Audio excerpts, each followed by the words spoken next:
오늘 함께 나누실 하나님의 말씀입니다. 오늘 나누실 말씀은 고린도후서 4장 6절로 10절까지의 말씀 보시겠습니다. 고린도후서 4장 6절로 10절. 어두운 데 빛이 비추라 말씀하셨던 그 하나님께서 예수 그리스도의 얼굴에 있는 하나님의 영광을 아는 빛을 우리 마음에 비추셨느니라. 우리가 이 보배를 질그릇에 가졌으니 이는 심히 큰 능력은 하나님께 있고 우리에게 있지 아니함을 알게 하려 함이라. 우리가 사방으로 우겨쌈을 당하여도 쌓이지 아니하며 답답한 일을 당하여도 낙심하지 아니하며 박해를 받아도 버림받지 아니하며 거꾸림을 당하여도 망하지 아니하고 우리가 항상 예수의 죽음을 몸에 짊어짐은 예수의 생명이 또한 우리 몸에 나타나게 하려 함이라. 아멘. 이 시간 주님의 은혜와 평강이 충만히 임하시기를 기도합니다. 아멘. 우리 인생은 즐겁고 기쁜 일도 있지만 고난스럽고 그리고 힘든 일들이 많이 있습니다. 특별히 지금 우리가 살아가는 이 시대는 더욱 그렇습니다. 주님의 마지막 시대를 향한 그런 예언의 말씀처럼 사랑은 식어지고 그리고 분열과 또 전쟁의 위험과 거기다가 좀처럼 수그러들지 않는 그런 전염병의 위험까지 겹쳐서 이 세계가 천재지변의 경랑 속으로 빨려 들어가는 듯합니다.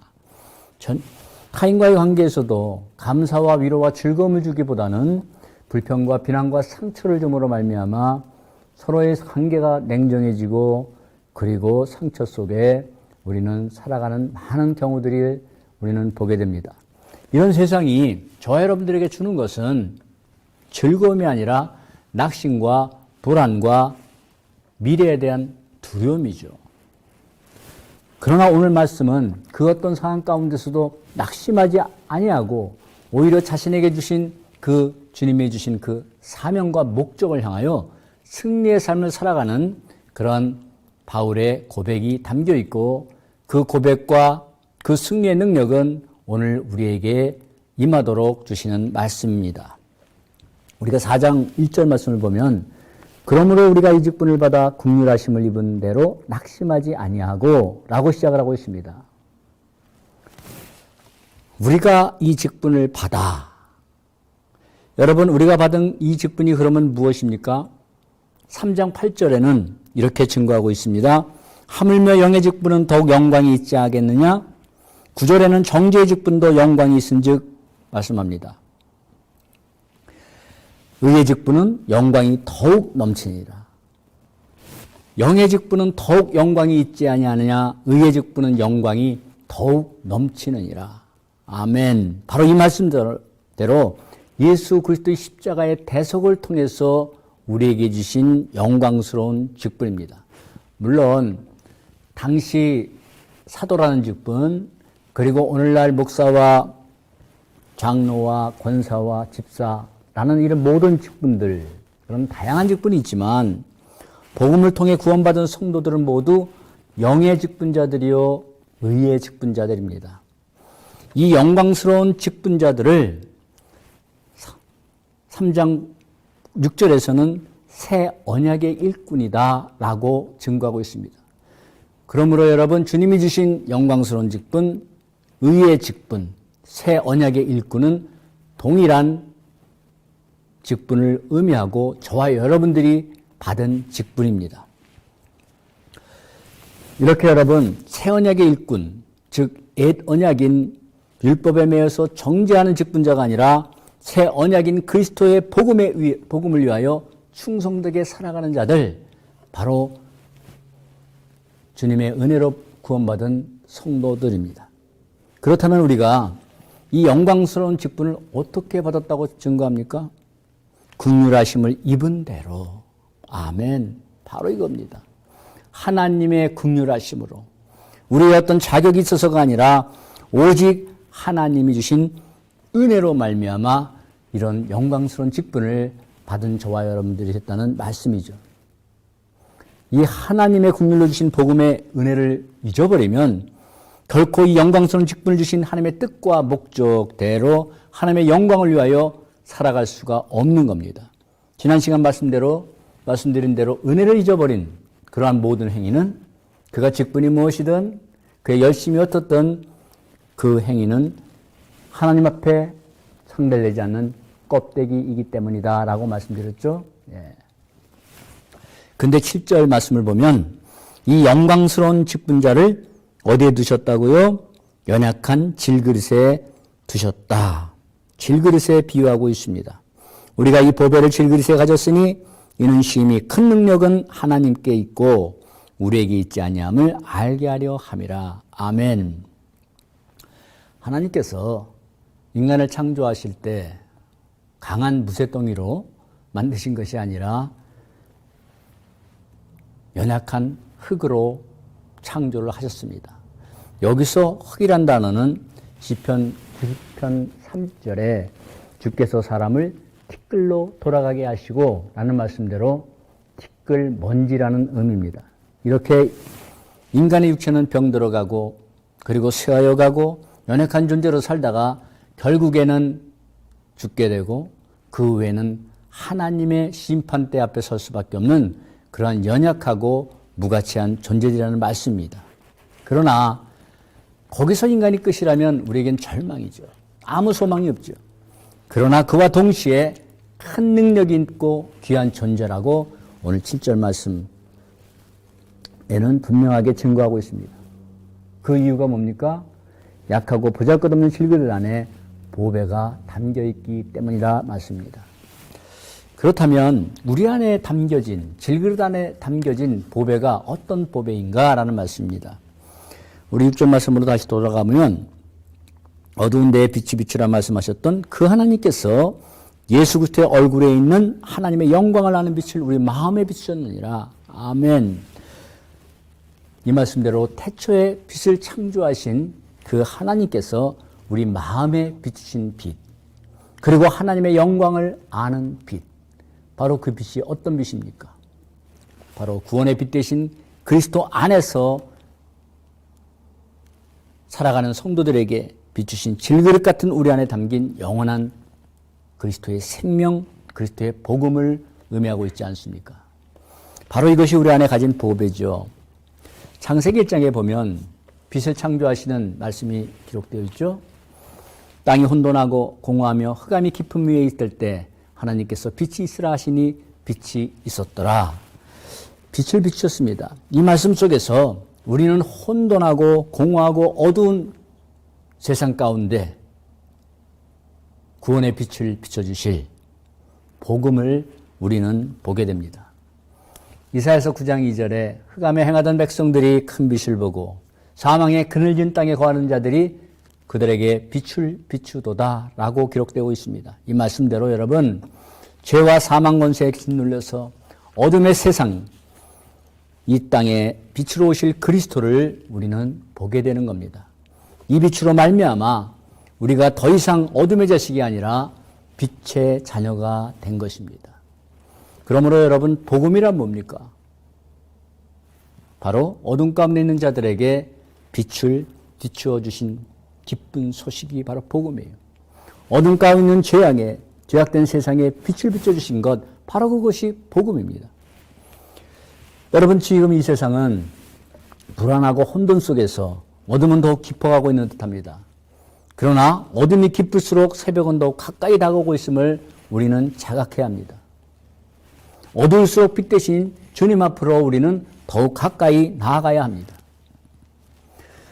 우리의 삶이, 이 세상이 불안하고 혼돈할수록 우리는 진정한 평안과 안식을 주시는 하나님 안으로 더 깊이 들어가야 할 때입니다.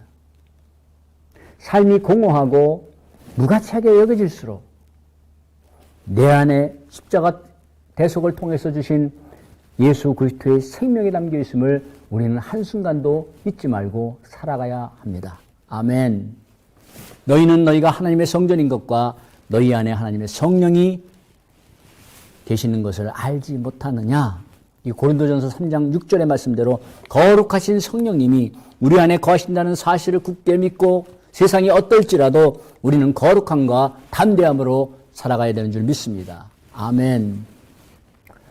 하나님은 이토록 귀한 가치인 보배를 무가치한 질그릇 안에 왜 두셨을까요? 그 이유가 무엇입니까? 이는 심히 큰 능력은 하나님께 있고 우리에게 있지 아니함을 알게 하려 함이라. 아멘. 바로 이 큰 능력이 우리에게 있지 않다는 거죠.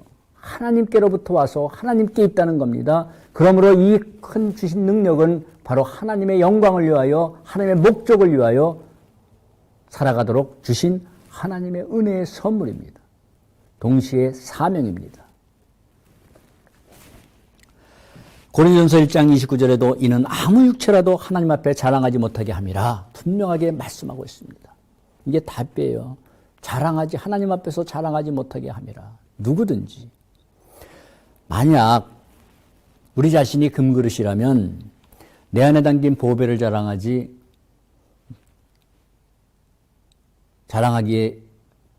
하나님이 우리 안에 담겨주신 보배로운 예수 그리스도를 증거하고 자랑할 수가 있겠습니까? 나는 금그릇이다 하고 자랑하고 다닐 겁니다. 그렇지 않아도 지금은 자기 광고 시대라 도금을 해서라도 자신이 금인양 포장을 하고 살아가는 시대 아닙니까? 사랑하는 여러분, 아무리 인생을 도금을 하고 치장을 해서 귀하신 몸 같을지라도 하나님 앞에 죄를 짓고 하나님의 전전에서 추방당한 인생은 하나님 앞에 심판받을 수 없는 무가치한 존재라는 사실이에요. 이게 인간의 실존이었습니다. 그러나 그 무가치한 인생 속에 예수 그리스도의 생명, 하나님의 영광에 비친 복음의 은혜와 능력이 임했다면 그가 어떨지라도 누가 뭐라 해도 귀한 보배와 같은 인생입니다.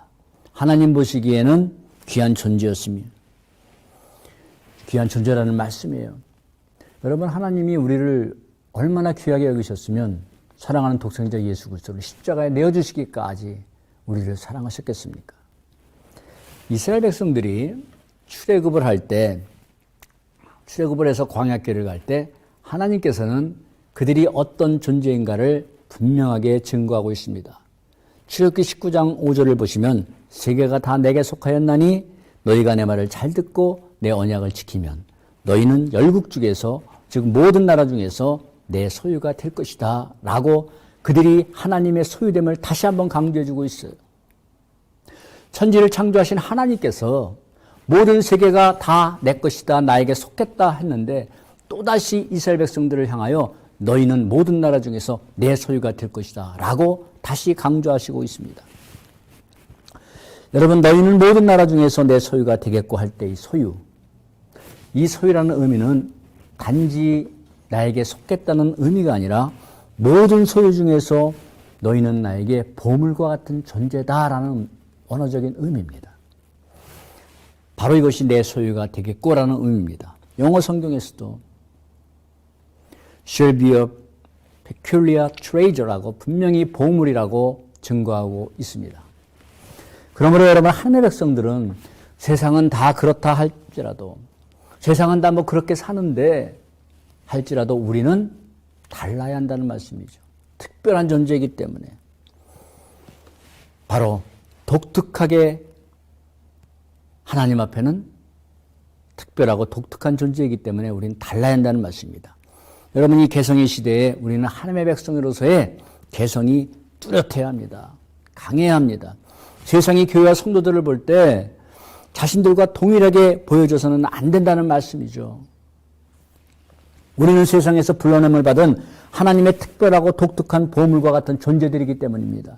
그러므로 여러분, 하나님의 긍휼인 복음의 은혜를 받고 구원받은 하나님의 백성들은 세상에서 가진 것이 없고 또 우리의 위치가 보잘것 없을지라도 나는 하나님 앞에 보물과 같은 특별한 존재라는 사실, 나는 독특한 존재라는 사실, 세상과는 구별된 독특한 존재라는 사실을 우리는 잊지 말고 살아가야 합니다. 아멘. 그러므로 우리 인생의 진정한 가치는 어디 있어요? 외형에 있는 것이 아니라 바로 우리 안에, 그 안에 무엇이 담겨 있는가에 우리 인생의 가치는 판단된다 이 말씀입니다. 그러므로 여러분, 질그릇 같은 우리 자신들을 자랑하지 말고 우리 안에 계신 보배 대신 우리 주님만 자랑합시다. 질그릇 같은 나를 보배로운 독특한 존재로 만들어주신 복음의 은혜와 영광과 그 능력만 자랑하며 살아갑시다. 아멘. 두 번째로 사도 바울은 보배를 가진 자가 고난 속에서 승리하는 그러한 하나님의 주신 능력에 대해서 증거하고 있습니다. 8절 보시면 우리가 사방으로 우겨쌈을 당하여도 쌓이지 아니하며 답답한 일을 당하여도 낙심하지 아니하며 박해를 받아도 버림받지 아니하며 거꾸로 트림을 당하도 망하지 아니하고 아멘 말씀합니다. 이게 우리 안에 보배를 가진 성도의 능력이죠. 사방으로 우겨쌈을 당하도 쌓이지 아니한다. 바로 사방에서 환난과 고난이 성난 파도처럼 밀려와도 승리한다라는 말씀입니다. 아멘. 답답한 일을 당하여도 낙심치 아니한다. 여러분 여기서 답답한 일이란 우리를 혼란하게 하고 불안하게 하고 두렵게 만드는 일을 의미합니다. 그러므로 우겨쌈을 당하는 것이 사방으로부터 우겨쌈을 당하는 것이 외적으로부터 받는 그런 고난이라면 답답한 일은 내적인 고통을 의미할 수가 있을 겁니다. 여러분 낙심이라는 그런 한자적 의미가 무엇입니까? 마음이 떨어진다는 의미 아닙니까? 마음이 떨어진다. 즉 절망스러운 마음을 의미하죠. 누구나 고난과 답답한 일을 만나면 마음이 낙심될 수 있습니다. 하나님을 믿는 성도들도 우리도 걱정스러운 일 만나면 낙심이 되고 두려운 일 만나면 우리도 불안하고 두려워집니다. 그러나 하나님의 긍휼하심을 입고 영광스러운 직분을 받은 하나님의 백성들, 그들은 뭐라고요? 세상과 달라야 한다라고 말씀드렸죠. 다를 수 있는 능력을 주셨다라는 말씀이에요. 즉 낙심과 절망의 포로가 되지 않는다라는 겁니다. 여러분 그러기 위해서는 우리를 답답하게 하는 우리의 감정이라는 밭에 그런 씨가 떨어지면 안 된다는 말씀입니다. 그러므로 여러분 우리를 불안하게 하고 두렵게 하는 그러한 씨가 어디로 떨어지는가가 중요합니다. 불안과 근심이라는 씨가 그대로 우리의 감정의 밭에 떨어지면 걱정과 두려움은 계속 자라나고 결국에는 우리의 심령을 절망케 하고 두려움이라는 엉겅퀴와 잡초로 무성하게 되고 메마른 폐허와 같이 상하게 되고 맙니다. 그러므로 여러분 이 불안하고 답답한 마음이 너희가 세상에서 환난을 당하나 담대하라 내가 세상을 이겼노라 하시는 승리의 주님께로 떨어져야 합니다. 내가 내게 능력 주신 자 안에서 모든 것을 할 수 있나라는 능력의 주님께로 떨어져야 합니다. 이사야 41장 10절 말씀합니다. 두려워하지 말라 내가 너와 함께함이라 놀라지 말라 나는 네 하나님이라 내가 너를 굳세게 하리로 참으로 너를 도와주리라 나의 의로운 오른손으로 너를 붙들리라. 아멘. 바로 이 말씀대로 만유보다 크신 하나님께로 우리의 답답하고 불안하고 걱정스러운 모든 마음들이 떨어져야 합니다. 이 하나님께로 떨어져야 돼요. 그가 그의 말씀을 보내어 나를 고치시고 위험한 지경에서 건져주심보다 이 말씀대로 하나님의 말씀으로 우리의 불안한 감정들과 삶으로부터 오는 여러 가지 원망스럽고 두려운 것들이 떨어져야 돼요. 찬송하리로다 그는 우리 주 예수 그리스도의 하나님이시요 자비의 아버지시요 위로의 하나님이시로다. 아멘. 바로 자비와 위로의 하나님 아버지께로 떨어져야 돼요. 우리 마음이 우리의 마음이 그리로 낙심되어야 된다 이 말씀입니다. 절망하는 낙심 아니라 그리로 떨어질 때 낙심된 마음이 어떻게 되겠습니까? 위로의 하나님으로 위로를 받고 능력의 하나님으로 다시 셈을 얻고 소망의 하나님으로 인해서 다시 소망을 품고 낙심과 절망이 세상이 주는 문제가 주는 그런 것에 포로가 되지 아니하고 영광스러운 직분자처럼 새 언약의 일꾼처럼 우리는 승리하며 나갈 줄 있는 것입니다. 아멘. 나아가서 뭐라고 말씀합니까? 9절에 박해를 받아도 버림받지 아니하고 거꾸리트림을 당하여도 망하지 아니한다. 여기서 여러분 버림받지 않는다라는 의미는 포기되지 않는다라는 의미가 담겨 있습니다. 우리가 뭐를 버릴 때 그것을 소유할 것을 포기해 버리잖아요. 버리는 거예요. 내어 던지는 거예요. 하나님은 자기 백성들을 어느 상황 가운데서나 버리시고 포기하신 적이 없습니다. 우리는 지난 시간 사무엘상 12절을 보면서 여호와께서 너희를 자기 백성 삼으신 것을 기뻐하셨으므로 여호와께서 그의 크신 이름을 위해서라도 자기 백성을 버리지 아니하신다라는 말씀을 우리가 함께 나눴습니다. 왜요? 자기 백성 삼으신 것을 기뻐하셨다는 말씀입니다. 저와 여러분들을 하나님의 기쁘신 뜻대로 예정하셨다고 예배소서에는 말씀하고 있지 않습니까? 하나님이 저와 여러분들을 선택하시고 택하시고 자녀로 삼으시고 기뻐하셨어요. 그러므로 여러분 하나님의 주권적으로 하나님의 주권으로 택함받은 성도들 그리고 택하신 하나님은 거기엔 뭐가 달려 있습니까? 하나님의 영광스러운 이름이 달려 있어요. 전능하신 이름이 달려 있습니다. 그 이름을 위해서라도 그 크신 이름을 위해서라도 버리지 아니하신다. 얼마나 여러분 감사하고 황송스러운 말씀입니까? 하나님의 기쁘신 뜻대로 하나님의 영광을 위하여 택하신 자기 백성을 결코 버릴 수 없다고 말씀하신 하나님.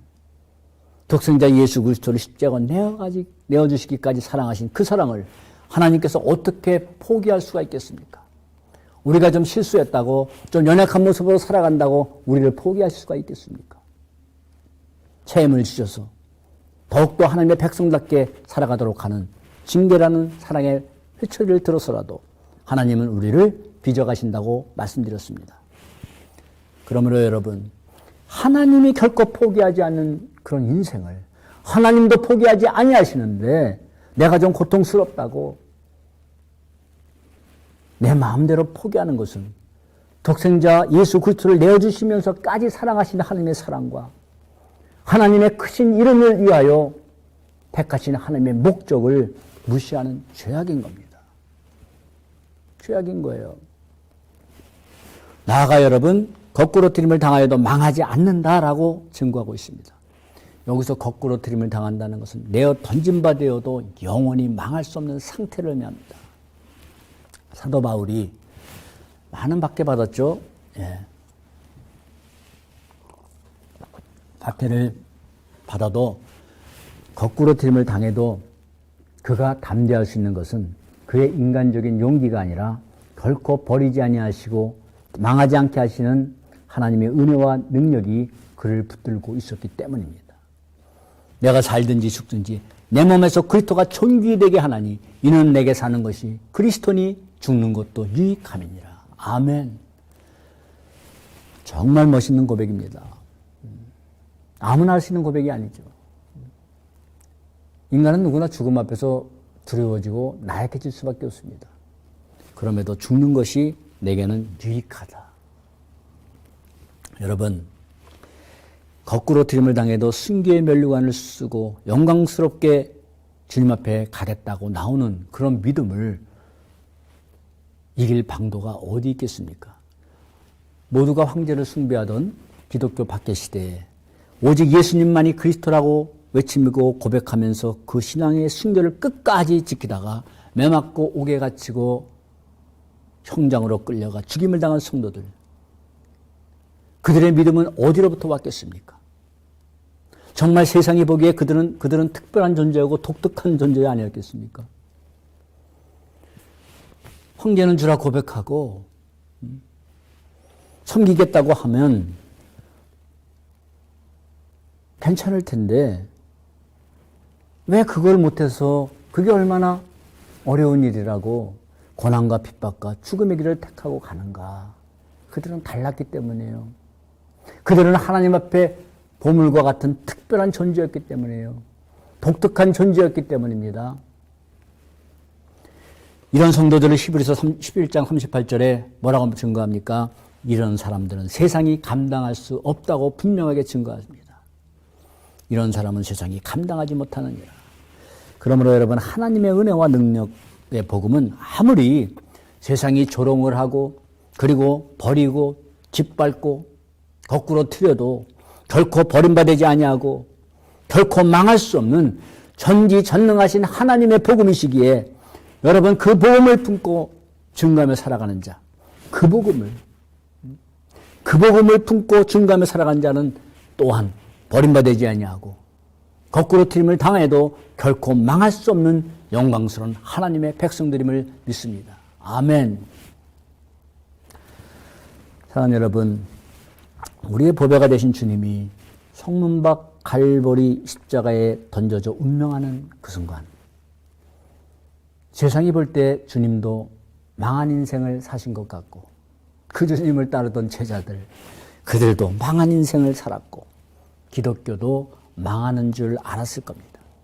그러나 주님은 세상이 버리고 거꾸로 튀어도 결코 영원히 망할 수 없으신 하나님이십니다.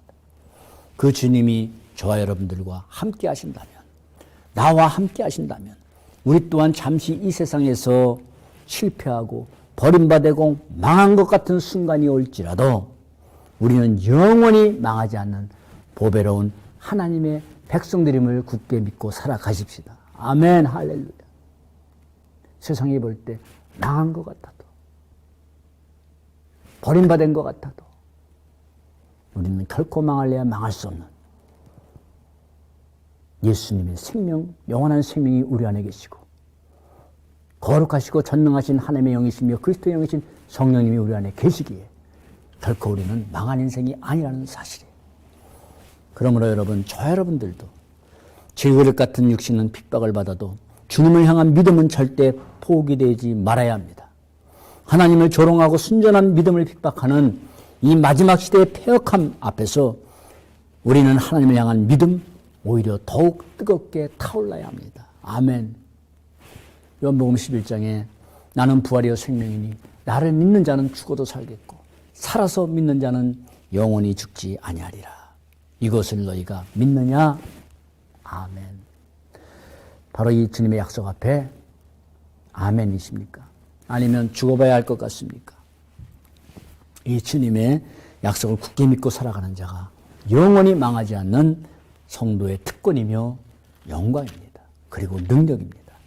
그러므로 여러분, 이 어마어마한 영광과 특권을 부여받은 하나님의 백성들에게는 주어진 사명을 분명히 깨닫고 살아가야 한다는 말씀입니다.